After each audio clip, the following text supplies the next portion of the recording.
Welcome to the One World Drum Company, where we're going to be taking you through a tuning exercise so that your djembes can be sounding good. Much easier than you can imagine.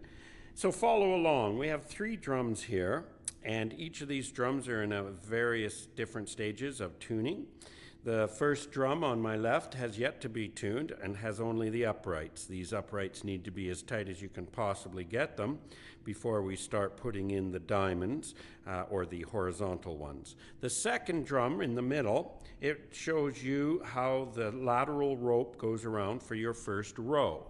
And you can see how the bottom of it is twisted, and that begins the tuning process.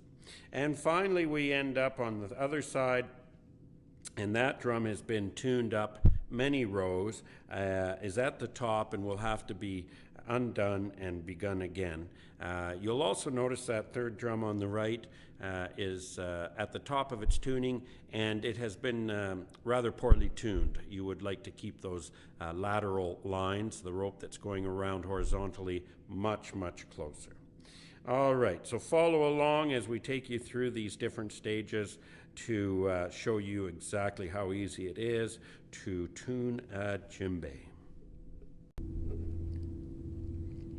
All right, now we're going to go through the tuning process here. We have the end of the uprights that have been going up and down. We've tied them off at the bottom. And then we take the line that is tied off and we pull it through the bottom of the cradle. Nice. And we want to bring together the 2 lines that are together at the bottom. So if we run right down to the bottom, that's it. Find those 2. And those are the first 2 that you're going to want to pull together. We take our line, go across the 2, grab one, and go underneath.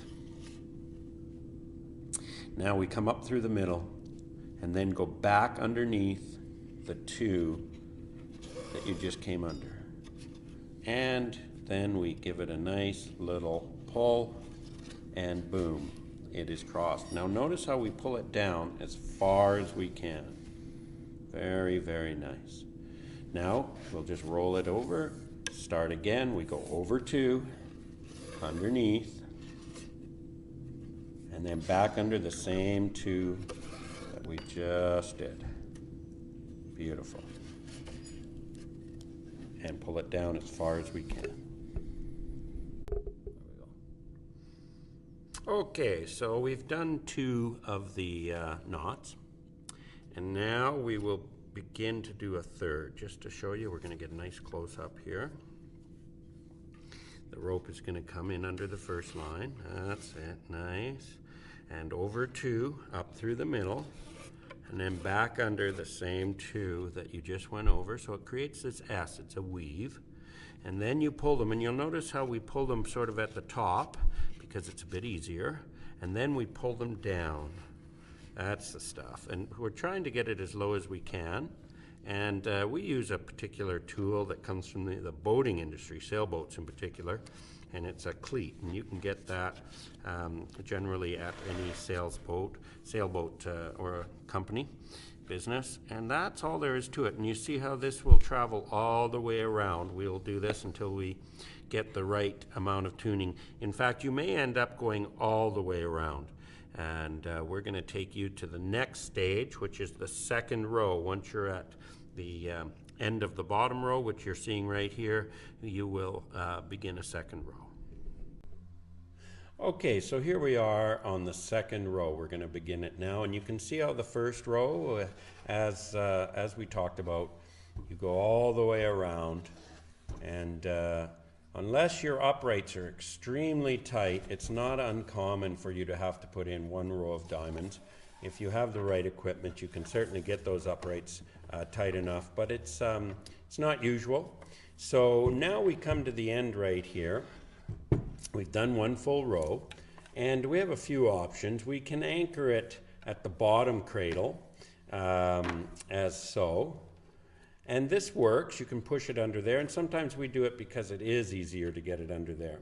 But it does create a funny looking row. And so really what I prefer to do is come over to the place on the other side of the first one and come under there. And we may need a screwdriver, as you can see here, in order to do it. And then I pull that up. And the reason is because then it finishes the row off, and aesthetically, it doesn't leave a big space in your weave. It's really making very little difference to the outcome, but it definitely does that. All right, so now you can sort of see how this is now finished off here. We're just going to come up here and get a nice close look at that, so you can sort of see we've come across there. Very nice. All right, now we're anchored at the bottom, and we're going to come up, and what are we going to do? We're going to go and look for two of them that need to be pulled. And it's, you go up to the top and we'll find those ones. That's it. Beautiful. And we want to pull those together. And how are we going to do it? The same way. We're going to go up and we're going to grab onto one underneath, up through the middle. Very nice. And then we're going to go back under the same two. And the first one's a little weird because you really go under only one to get it started. Okay, and now we'll pull that.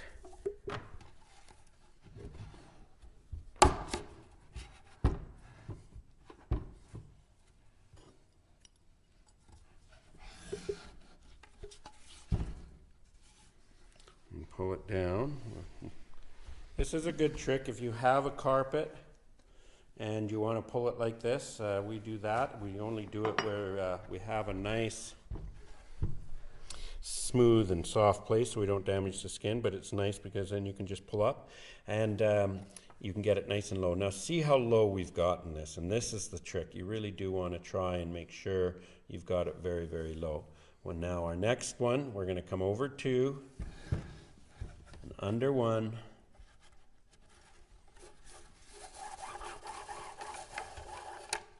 Up through the middle, under the two that we just went over,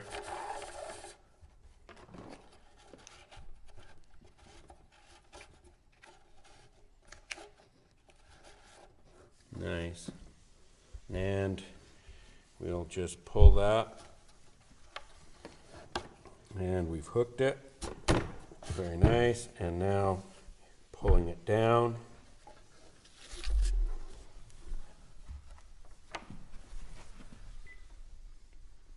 And we'll pull up because we really want to get that low. Very nice. And there begins our second row of diamonds. Okay. So here we are looking at a drum that's gone for 3 different rows, you can see, and it working its way right up to the top. And we might get one more row in. Now you'll notice that this one, the line, the rope climbs up higher and higher, and this is less desirable than if we could have kept it low and even all the way across. And so we do want to try and make sure that that doesn't happen. We lose a certain amount of tension potential by letting it climb up like that. Plus we run out of space much earlier, and we can see we've come all the way around and we're on our 3rd row, and we could put a couple of more in here, but basically we're done. We're going to make it around to here, and then we're going to be hooped. And what's going to happen is we're going to back all of these out. We're going to be left with a bunch of slack on the uprights, and that will let us take that slack out and start all over again, just as we've demonstrated. All right, that's all there is to it. And yeah, good luck and happy djembe playing.